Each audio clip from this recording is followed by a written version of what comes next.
If you suspect someone is experiencing an opioid or opioid-related overdose, approach them with care, being aware of your own safety.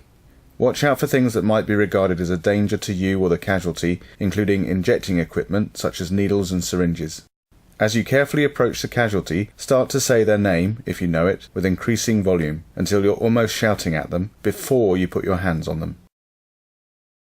If there's no response, gently shake their shoulders, and then shout for them to wake up and to open their eyes.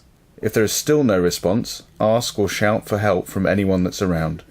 You may have to move the casualty from a lying or seated position onto the floor.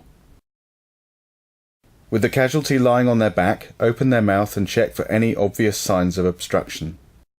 Open the casualty's airway by gently placing 2 fingers under their chin and tilting their head back.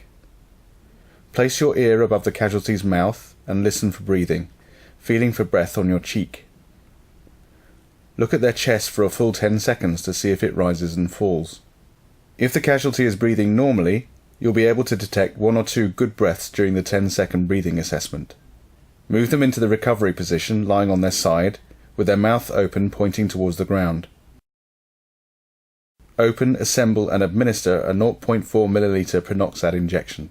Call 999 and ask for an ambulance. Listen carefully and try to answer their questions calmly. Put them on speakerphone if you have it. They will give you guidance and reassurance.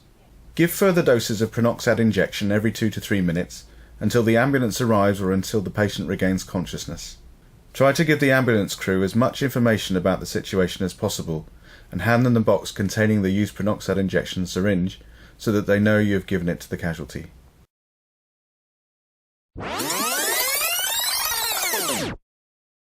If the casualty is not breathing normally, call 999 immediately and ask for an ambulance. Give basic life support by giving 30 chest compressions and 2 rescue breaths. Open, assemble and administer a 0.4 ml prenoxad injection. If they're still not breathing normally, give 3 more cycles of 30 chest compressions and 2 rescue breaths, followed by a further dose of prenoxad injection.